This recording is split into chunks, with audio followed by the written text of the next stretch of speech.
तो बच्चों हम लोग जो है बेटा आज आयनिक इक्विलिब्रियम शुरू करेंगे। तो आयनिक इक्विलिब्रियम शुरू करने से पहले कुछ छोटी मोटी बातें आपको जानना होगा। तो एक बात जो हम लोगों को डिटेल में समझना होगा वो है इलेक्ट्रोलाइट, है ना। तो आइए हम लोग सीखते हैं क्या है इलेक्ट्रोलाइट, है ना। तो और हम ये भी समझने का प्रयास करेंगे कि जो इलेक्ट्रोलाइट है ये आयनिक इक्विलिब्रियम को समझने में कैसे हेल्पफुल है ना। बच्चों हम लोग जो है ली चैटलियर प्रिंसिपल पर क्वेश्चन करने वाले थे बेटा, लेकिन हम इस वीडियो के बाद ली चैटलियर प्रिंसिपल पर बहुत सारा क्वेश्चन करेंगे जो करंट ईयर में क्वेश्चन पूछे गए हैं। तो कुल मिलाकर के हम लोगों ने केमिकल इक्विलिब्रियम को खत्म कर लिया है और अब हम देखेंगे आयनिक इक्विलिब्रियम।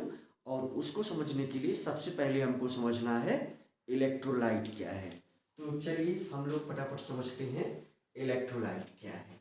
तो देखिए इसको जानने के पीछे का उद्देश्य क्या है अभी आपको क्लियर होगा।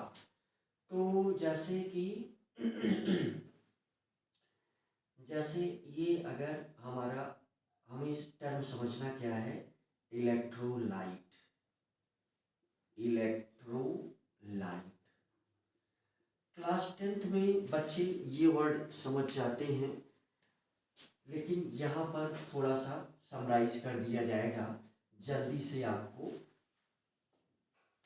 तो जैसे मोटी बात ये है कि जो मैटर है हमारे पास मैटर, तो अगर इस मैटर का क्लासिफिकेशन हम लोग करें, मैटर का क्लासिफिकेशन करें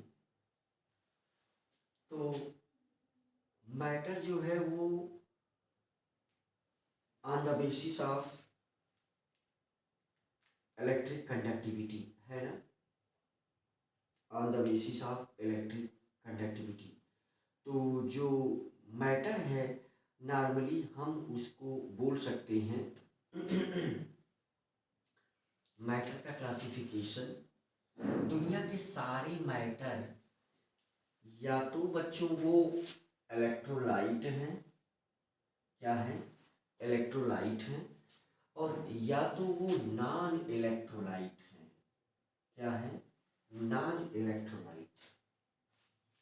तो इलेक्ट्रोलाइट या नॉन इलेक्ट्रोलाइट, है ना, नॉन इलेक्ट्रोलाइट। तो नॉन इलेक्ट्रोलाइट में मीन्स ए और बी, ए और बी ये दो ही टाइप के हैं। हम बोल सकते हैं ये बी है और ये ए है ना। तो मैटर दो ही टाइप का है। इसमें बड़ा फेमस एग्जाम्पल है बच्चों, हम सबको जानना चाहिए। इस प्रकार से एग्जाम्पल इसका दिया जाता है, जैसे हमारे पास है वाट, हमारे पास है वुड, लकड़ी। तो बच्चों वुड का फार्मूला हम सभी लोग जानते हैं। वुड का फार्मूला क्या है C6H11O5 इसका होल एन, है ना। और हमारे पास क्या है शुगर है, शुगर का फार्मूला बच्चों क्या है C12H22O11 ये शुगर है। और हमारे पास क्या है, हमारे पास है यूरिया। तो ये नॉन इलेक्ट्रोलाइट हैं जो उसके एग्जाम्पल हैं। जैसे हमारे पास है बच्चों NH2CO NH2 तो बहुत मोटी बात है कि दुनिया का सारा मैटर केवल दो कैटेगरी में बांटा जा सकता है। एक को हम इलेक्ट्रोलाइट बोलेंगे और दूसरे को नॉन इलेक्ट्रोलाइट बोलेंगे। तो हमें स्पेशली पढ़ना है ये इलेक्ट्रोलाइट। तो अगर इसकी डिफिनीशन लिखा जाए तो ये जो मैटर है इलेक्ट्रोलाइट, इसका मतलब कि ए टाइप ऑफ मैटर। हम देखिए यहाँ ये क्या क्या बोल सकते हैं इलेक्ट्रोलाइट के रिस्पेक्ट में। तो हम बच्चों बोल सकते हैं कि इलेक्ट्रोलाइट जो है वो एक टाइप ऑफ मैटर है, एक टाइप ऑफ मैटर है ना। और क्या है इलेक्ट्रोलाइट के विषय में हम और क्या बोल सकते हैं, ये एक प्रकार का मैटर ही है ना। तो ये सॉल्वेंट में डिसोसिएट होता है आयंस में। ये जो मैटर है इलेक्ट्रोलाइट जो है वो dissociate dissociate into its ions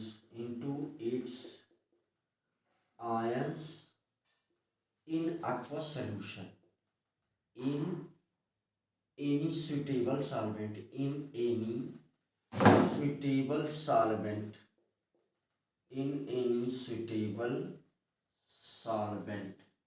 तो सुटेबल सॉल्वेंट में ये डिसोसिएट होता है ना।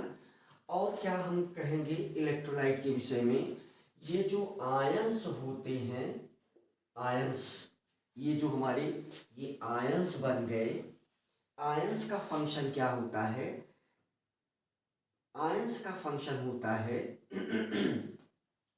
मूवमेंट। आयंस के मूवमेंट होने से इलेक्ट्रिक करंट मूव करती है।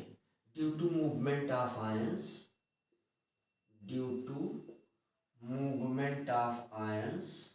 मूवमेंट ऑफ आयंस आयंस के मूवमेंट से करंट जनरेट होती है ना।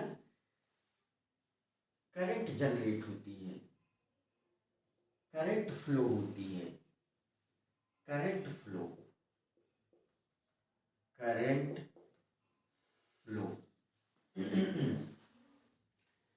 तो ये बातें मोटी मोटी हमें जानना था। तो हम इसके विषय में बच्चों डिटेल में डिस्कस करेंगे। अभी हम इस इलेक्ट्रोलाइट को स्ट्रांग इलेक्ट्रोलाइट और वीक इलेक्ट्रोलाइट में हम क्लासिफाई कर देंगे। ये इलेक्ट्रोलाइट की भी दो कैटेगरी है, तो हम इसे फर्दर स्ट्रांग इलेक्ट्रोलाइट, यहाँ से इसको हम क्लासिफाई कर देंगे, है ना। स्ट्रांग इलेक्ट्रोलाइट, स्ट्रांग इलेक्ट्रोलाइट,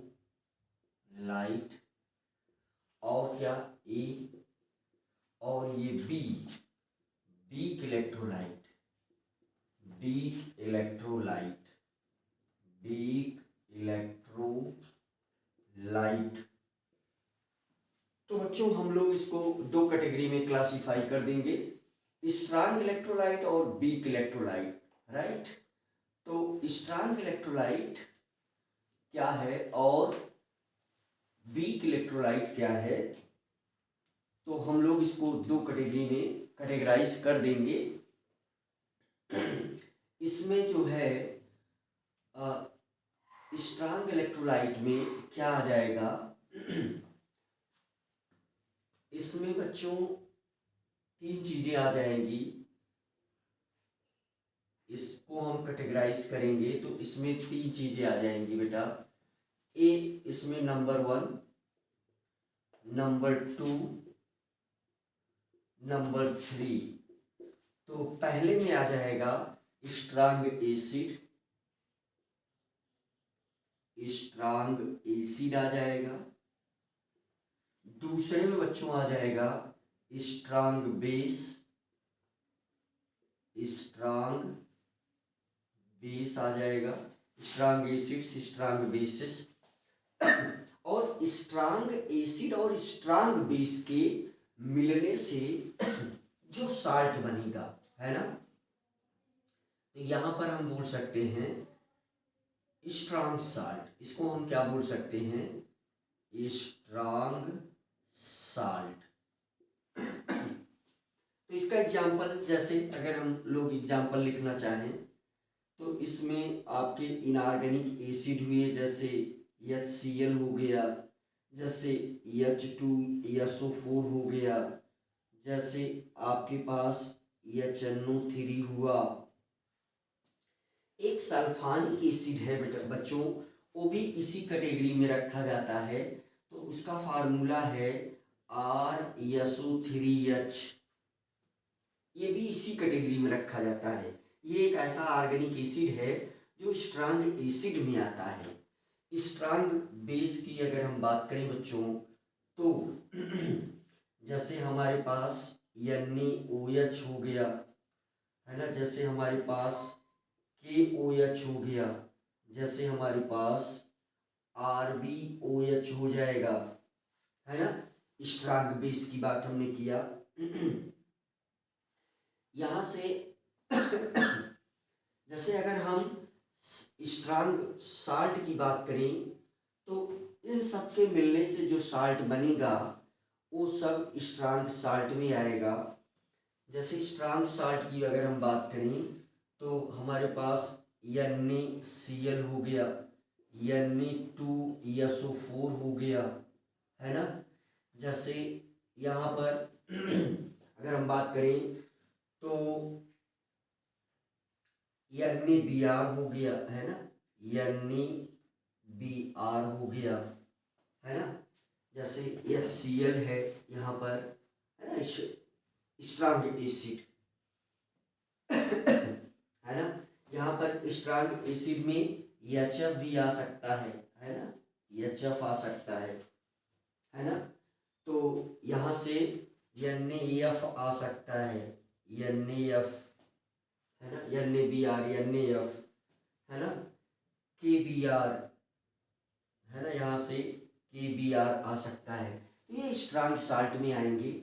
और यहाँ पर अगर बच्चों हम कैटेगराइज कर दें, तो यहाँ भी 3 कैटेगरी हम लोग बना लेंगे, और फिर इससे जुड़ी हुई मोटी मोटी बातें हम लोग समझेंगे।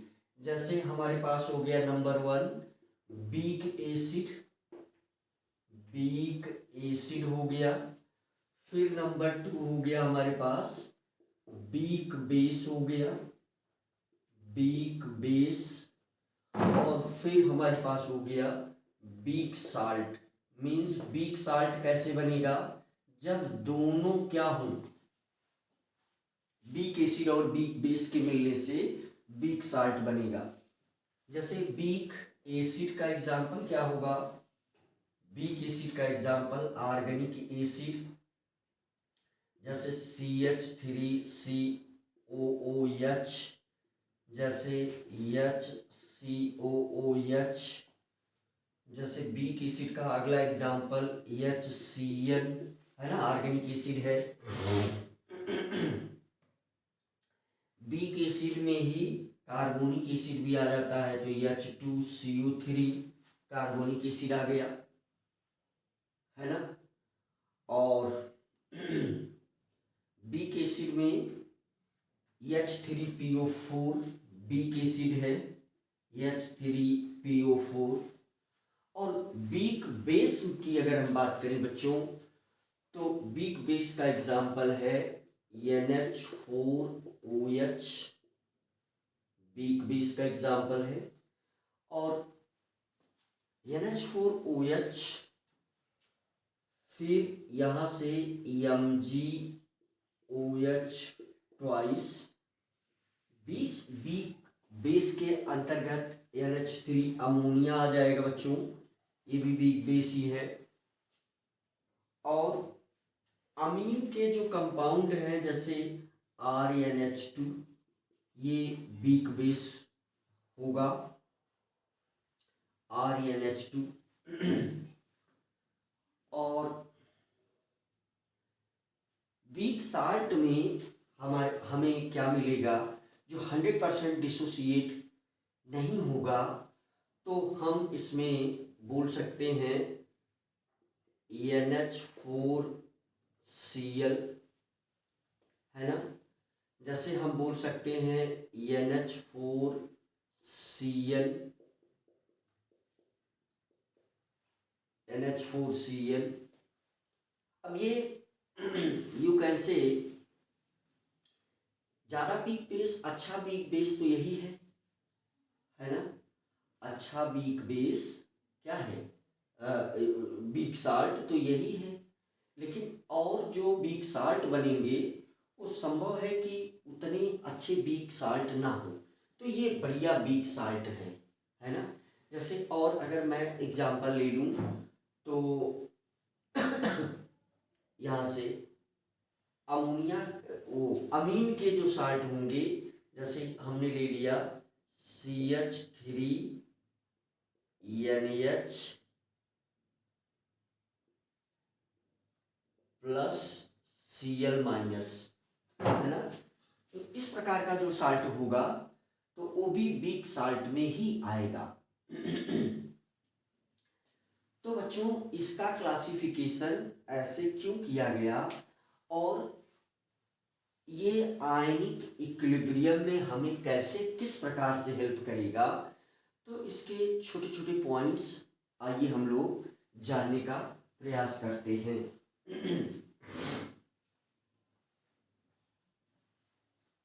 जैसे बच्चों मैं ये बताना चाहूँगा, यहाँ एक टर्म जिसको हम लोग थोड़ा सा पढ़ चुके हैं, तो यहाँ जो कैटेगरी है उसके लिए तो जो अल्फा की वैल्यू है, इस कैटेगरी के लिए अल्फा की वैल्यू 1 होती है, और इस कैटेगरी के लिए जो अल्फा की वैल्यू होती है वो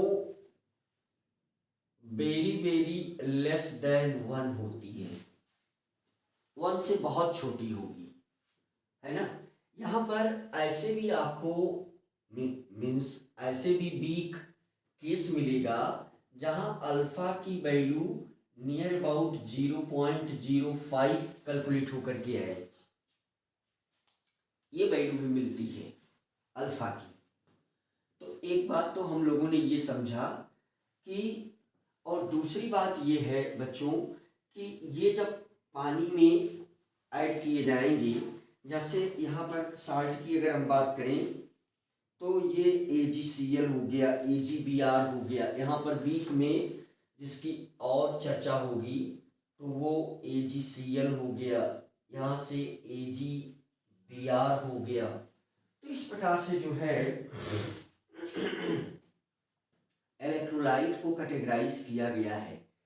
इलेक्ट्रोलाइट से क्या सेंस है, जैसे हम मोटी बात, ये अगर हमारे पास इलेक्ट्रोलाइट है तो हम ऐसा कुछ इक्वेशन लिख सकते हैं।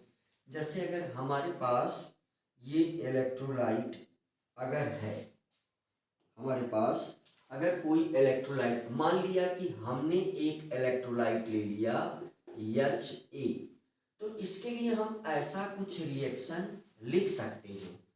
तो Ha जब ब्रेक होगा तो H plus plus A minus, means ये जो आयंस है, देखिए इलेक्ट्रोलाइट की हम लोगों ने डिफिनीशन क्या दे रखी है पहले से कि इलेक्ट्रोलाइट जो है वो एक प्रकार का मैटर ही तो है, और उस मैटर में खासियत ये है कि जब उसे किसी सुटेबल एनी सुटेबल सॉल्वेंट में, जब उसे किसी सुटेबल सॉल्वेंट में एनी सुटेबल सॉल्वेंट में डिसॉल्व किया जाएगा तो वो अपने आयंस में डिसोसिएट हो जाएगा, और अगर ये आयंस का मूवमेंट होगा तो करंट फ्लो होगी। मीन्स एक ऐसा सलूशन जो सर्किट को कंप्लीट करने के लिए आवश्यक है। अब इलेक्ट्रोलाइट से जो सलूशन बनता है उसको हम लोग बोलते हैं electrolytic solution. Electrolytic solution, electrolytic solution का क्या मतलब हुआ है? इलेक्ट्रोलिटिक सलूशन का मतलब है कि इसमें एक है इलेक्ट्रोलाइट, इलेक्ट्रोलाइट जो किसका काम करती है, जो किस काम करेगी, सल्यूट की, और प्लस एक सॉल्वेंट है। मैंने जैसा कि यहां पर लिखा है सुटेबल सॉल्वेंट। सुटेबल सॉल्वेंट जैसे पानी है तो पानी का डाइलेक्ट्रिक कांस्टेंट 81 होता है, तो ये सबसे अच्छा सॉल्वेंट माना जाता है। जो सी वाटर है इसको यूनिवर्सल सॉल्वेंट बोलते हैं। मीन्स ऐसा कहते हैं कि जो समुद्र का पानी है उसमें सब कुछ घुल जाता है ना। तो तो यहाँ से जो है इलेक्ट्रोलाइट को इस प्रकार से समझने का क्या इरादा है कि ये जितनी भी इलेक्ट्रोलाइट लिखी गई हैं, है ना, चाहे इस तरफ की इलेक्ट्रोलाइट, ये सारी इलेक्ट्रोलाइट, तो ये जितनी भी इलेक्ट्रोलाइट लिखी गई हैं, ये इलेक्ट्रोलाइट जब पानी में ऐड की जाएंगी, यहाँ पर ये plus water plus solvent plus solvent, तो ये अपने आयंस में डिसोसिएट हो जाएगा। ये क्या है, ये कैटायंस है और ये एनायंस है। ये है हमारे पास कैटायंस और ये है हमारे पास एनायंस। तो भाई ये सॉल्यूशन में क्या कर सकेंगी, इनका मूवमेंट होगा, और सॉल्यूशन में जब इनका मूवमेंट होगा सॉल्यूशन में जब इनका मूवमेंट होगा तो फिर ये चार्ज फ्लो होगा। सॉल्यूशन में इनके मूवमेंट से क्या होगा, चार्ज का फ्लो होगा, और flow of charge is equal to current. Flow of charge is equal to current, तो यहाँ करंट फ्लो होगी। तो ये आयंस कैसे बिहेव करते हैं, ये कितने परसेंट टूटते हैं, ये डिग्री ऑफ डिसोसिएशन जो अल्फा है, ये 3, 4, 5 फैक्टर पर डिपेंड करता है। जैसे हम अगर यहाँ बात कर लें थोड़ा सा अल्फा के विषय में, तो ये अल्फा की वैल्यू डिपेंड करती है 3, 4 फैक्टर पर, है ना। तो अगर हम यहाँ पर एक काम की बात ये बता दें, जरूरत तो बच्चों हम इन सभी को की जरूरत है एक आयनिक इक्विलिब्रियम को समझने के लिए, लेकिन ज़्यादा इम्पॉर्टेंट रोल ये बीक वाला सेक्शन हमारे लिए करेगा, है ना। तो इसमें जो हम पढ़ेंगे ये बीक वाला जो सेक्शन है, इस पर हम फोकस रहेंगे इस आयनिक इक्विलिब्रियम में। तो मोटी मोटी बातें हैं जिनको हमें समझना है। तो जैसे अल्फा यहाँ तो 1 हो जाएगा या 100% डिसोसिएशन हो जाएगा, चाहे 1 बोले और चाहे हम बोले यहाँ पर 100%। लेकिन जो स्पेशल स्टडी हमारी होगी वो इस कैटेगरी के लिए होगी। तो जैसे अगर हम इस कैटेगरी के अल्फा की बात अगर कर दें, तो ये हमारे पास अल्फा, तो ये अल्फा किस किस फैक्टर पर डिपेंड करेगा, आइए हम लोग समझ लेते हैं कि कौन कौन से वो फैक्टर होंगे जिस पर ये अल्फा डिपेंड करेगा, है ना। तो हम लोग यहाँ पर वो फैक्टर्स समझना चाहते हैं कि वो कौन से फैक्टर्स हैं जिस पर अल्फा की वैल्यू डिपेंड करेगी, फैक्टर्स। तो इसमें एक फैक्टर तो होगा जिसे हम बोलेंगे, इसमें एक फैक्टर जो पहला फैक्टर होगा वो होगा nature of solvent. Nature of solvent, nature of solvent के ऊपर अल्फा की वैल्यू डिपेंड करेगी। अब अगर ऐसा सॉल्वेंट होगा जो इलेक्ट्रोलाइट को तोड़ सके, जिसका डाइलेक्ट्रिक कांस्टेंट काफी ज्यादा हो, तो वो सॉल्वेंट इलेक्ट्रोलाइट को ब्रेक करेगा, तोड़ेगा, तो उससे अल्फा की वैल्यू बढ़ेगी, है ना। अगला फैक्टर क्या है, नेचर ऑफ इलेक्ट्रोलाइट। अगर वो बहुत वीक इलेक्ट्रोलाइट है तो निश्चित रूप से अल्फा कम होगा। Nature of electrolyte, nature of electrolyte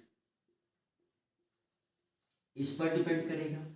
और किस पर डिपेंड करेगा, यहां पर एक और फैक्टर है, टेम्परेचर पर भी डिपेंड करेगा, है ना। अगर टेम्परेचर को हम बढ़ाएंगे तो इसका मतलब ये होगा कि अल्फा की वैल्यू भी बढ़ेगी, डिसोसिएशन ज्यादा होगा। और किस फैक्टर पर डिपेंड करेगा? जो अगला फैक्टर हमारे पास बनेगा विस्कासिटी पर भी डिपेंड करेगा। अल्फा की वैल्यू जो सॉल्वेंट है, सॉल्वेंट की जो विस्कासिटी है, विस्कासिटी पर भी अल्फा की वैल्यू, अगर सॉल्वेंट मोर विस्कस होगा, सॉल्वेंट क्या होगा? मोर विस्कस, मोर विस्कस अगर सॉल्वेंट है तो फिर मोर विस्कस सॉल्वेंट में अल्फा की वैल्यू कम होगी। लेस विस्कस अगर सॉल्वेंट है तो अल्फा की वैल्यू ज्यादा होगी।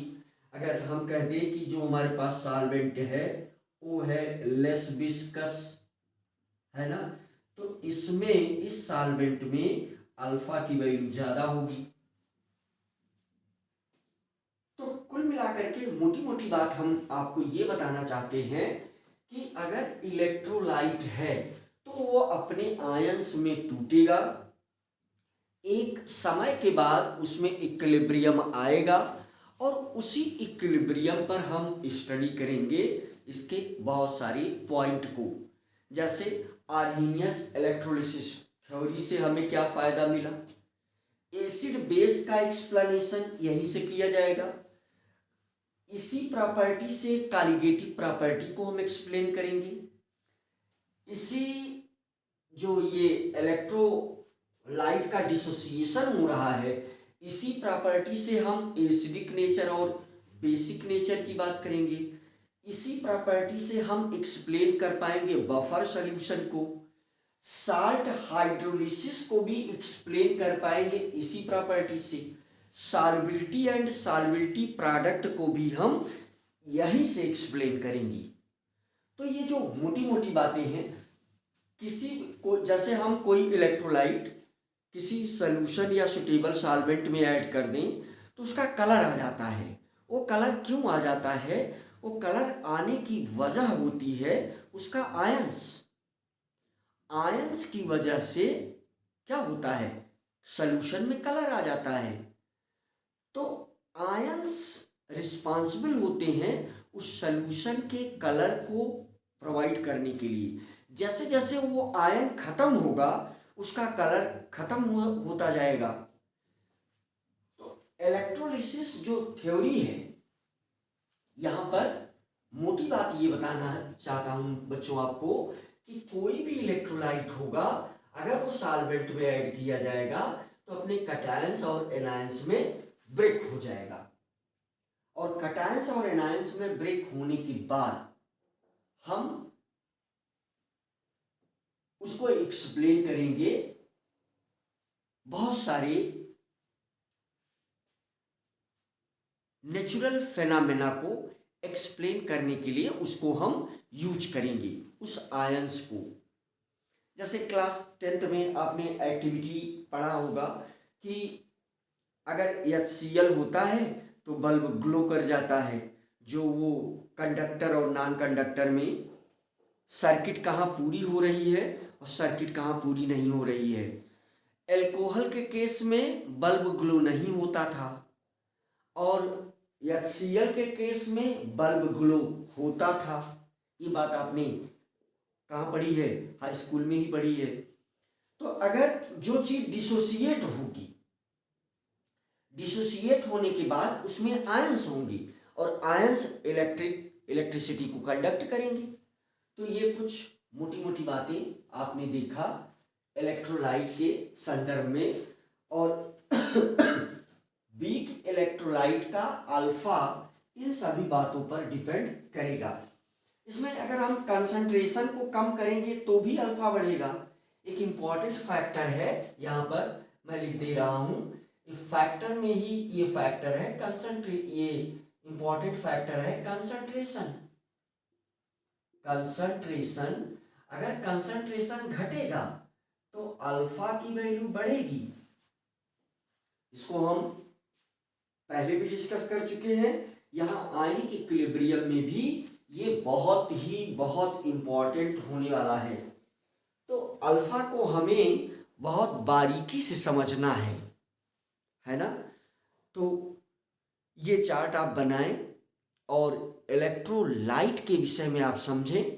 हम लोग नेक्स्ट वीडियो में आर्हीनियस की जो इलेक्ट्रोलिसिस थ्योरी है उस पर भी चर्चा करेंगे और उसके फायदे क्या हैं वो भी देखेंगे, राइट। तो यहाँ आज के वीडियो का जो उद्देश्य था बच्चों वो ये कि आप इलेक्ट्रोलाइट को फील करें, महसूस करें। जैसे मैं अगर आपको आपकी जानकारी के लिए ये बात अगर एक्सप्लेन कर दूं, साल्ट एनालिसिस में जो ऑर्गेनिक मटेरियल होते हैं जनरली ऑर्गेनिक मटेरियल नॉन इलेक्ट्रोटाइप की होंगी। नॉन इलेक्ट्रोटाइप में ऑर्गेनिक मटेरियल मोस्टली आते हैं, है ना। यहाँ पर ऑर्गेनिक मटेरियल आते हैं, ऑर्गेनिक मटेरियल। तो बच्चों एक प्रोसेस होती है सोडियम फ्यूजन। तो यहाँ पर क्योंकि सोडियम बहुत ज़्यादा रिएक्टिव मेटल है तो यहाँ सोडियम से इसको रिएक्शन करवा करके जब ये इस रिएक्शन के प्रोसेस को क्या बोलते हैं, sodium fusion with organic material. इसमें क्या किया जाता है बच्चे, प्रैक्टिकल लैब में करते हैं। कैपिलरी ट्यूब होती है, पहले उसमें हम ऑर्गेनिक मटेरियल को फिल करते हैं, फिर सोडियम का एक छोटा सा पार्ट उस कैपिलरी ट्यूब में ऐड करके उसे हम बर्नर पर तब तक हीट करते हैं जब तक वो लिक्विड स्टेट में ना आ जाए, है ना। जैसे ये एक आप यहाँ से समझ सकते हैं। इस प्रकार से जो है यहाँ मैं ये समझाने का आपको प्रयास कर रहा हूँ, ये चीज़ आप देखें। यहाँ पर जो है इस प्रकार से यू कैन से कि इस प्रकार से एक कैपिलरी ट्यूब होती है ऐसे, इस प्रकार से। तो पहले इसमें ये ऑर्गेनिक मटेरियल नीडल या वायर के सहारे यहाँ पर भरा जाएगा, ये ऑर्गेनिक मटेरियल, है ना। ऐसे ही इसमें ये ऑर्गेनिक मटेरियल थोड़ा सा भर दिया गया तो ये वाला है। फिर इसमें सोडियम मेटल भरा जाएगा, यहाँ पर ऐसे ये सोडियम मेटल भर दिया जाएगा ऐसे, ठीक है बच्चों। फिर उसके बाद फिर से ये ऑर्गेनिक मटेरियल भर दिया जाएगा इसके ऊपर और फिर इसे बर्नर पर तब तक हीट किया जाएगा जब तक इसका कलर जो है वो रेड ना हो जाए। तो ये मीन्स लिक्विड बन करके सोडियम के साथ सोडियम फ्यूज हो जाएगी। तो ये जो प्रोसेस है उसको हम क्या बोलते हैं, सोडियम फ्यूजन, सोडियम फ्यूजन। और सोडियम फ्यूजन के बाद ये ऑर्गेनिक जो नॉन इलेक्ट्रोलाइट टाइप का मैटर है ये मैटर भी किसमें कन्वर्ट हो जाएगा, इलेक्ट्रोलाइट में। ये नॉन इलेक्ट्रोलाइट टाइप का जो मैटर है वो भी किसमें कन्वर्ट हो जाएगा, इलेक्ट्रोलाइट में। उसमें भी डिसोसिएशन होने लगेगा। तो कुल मिलाकर के मैं ये बताना चाहता हूं कि किसी भी एक्सपेरिमेंटल पॉइंट ऑफ व्यू से इलेक्ट्रोलाइट बहुत ही उपयोगी होते हैं। वहाँ से हम किसी भी मटेरियल का टेस्ट कर सकते हैं। टेस्ट का मतलब यहाँ पर ये सेंस है, हम चेक कर सकते हैं केमिकल रिएक्शन के द्वारा कि वो पर्टिकुलर एलिमेंट उसमें प्रेजेंट है भी या नहीं, है ना। तो ये आप इलेक्ट्रोलाइट को समझें और देखें। नेक्स्ट वीडियो में बच्चों